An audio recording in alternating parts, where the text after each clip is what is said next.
Kapapasok lang ng bare months, pero booked and busy na si Kapuso global fashion icon Heart Evangelista here and abroad.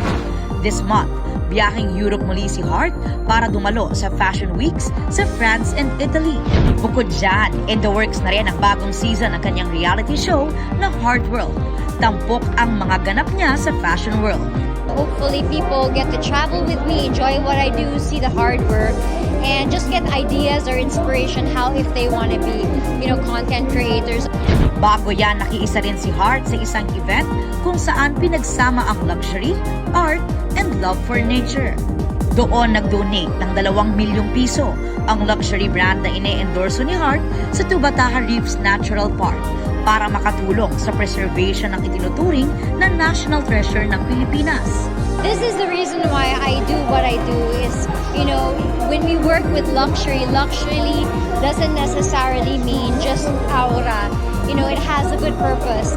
Sa kabila ng pagiging abala, priority raw ni Heart na maglaan pa rin ng oras para sa kanyang pamilya, lalo na pagdating ng Pasko.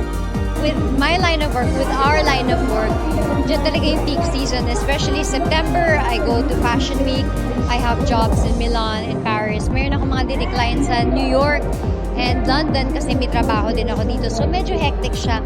But usually may isang week akong solid isang week pag Christmas na talaga makakapahinga and just be with family. Aubrey Carampel, updated sa Showbiz Happening.